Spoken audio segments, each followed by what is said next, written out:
We've been hearing from Republicans the idea that Obamacare, as a result of the Supreme Court saying that it is essentially a tax for legal purposes, the Republican meme now is that this is one of the biggest tax increases from President Obama. It's a huge tax hike, especially for the middle class.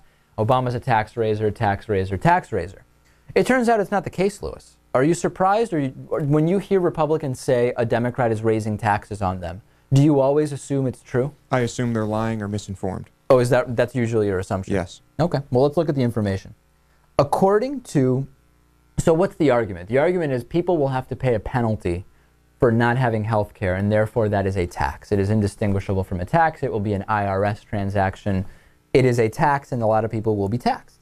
The reality, though, is that according to a report from Families USA, 28.6 million Americans, most of them middle class, are actually going to get tax cuts under the Affordable Care Act because they will be able to enter the health care exchanges. They'll be able to receive affordability credits. And it's really the exact opposite. It's not just slightly askew from what Republicans are telling you. It's the exact opposite, ladies and gentlemen. 28.6 million Americans will be eligible for tax credits in 2014. And the total value of those credits is estimated to be about $110.1 billion. These are going to provide assistance for families who need to pay premiums, underinsured people who need help buying coverage that would be completely out of reach financially otherwise. And most of the families, contrary to popular belief, who are eligible for these credits are employed. This idea, Lewis, that it's people with no jobs that are just sitting around lazily reading Karl Marx and, faking birth certificates are getting free government health care or money from the government for health care. False. Almost everybody's working. Right. Because people want to work. That's the reality.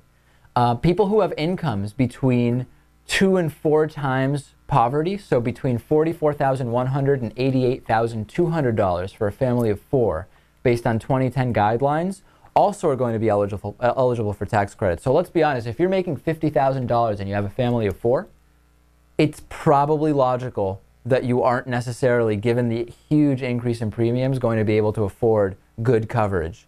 Perfectly logical. You're hardworking. You're working to feed your family. You're working to provide health care for your family. You're working to put food on your family, no question about it. You deserve these credits. And it's not people sitting around, like I said, not doing anything. And it's certainly not all liberals, because when we look state by state, and we'll do this analysis soon, it's actually the conservative states most likely to have opposed this type of legislation, and specifically the Affordable Care Act, who will most benefit, whose citizens will most benefit from, residents will most benefit from this. Right. And don't just take our word for it, just like we expect you not to take the Republicans' word for it. Look it up. Look it up. And by the way, the idea that paying more tax... Oh, go ahead, Natan, yeah. Just, I don't think we can hear Lewis properly. Yeah, that's right. My mic was off. Anyway, what I said was don't take our word for it or their word for it. Look it up. I wonder for how long we haven't been able to hear Lewis. Just a few seconds. Okay, good. Yeah. A few minutes. Yeah. By the way, I'd be fine paying more taxes if my health care was provided by the government. So the idea that more taxes is objectively bad, let's look at what we get for those taxes.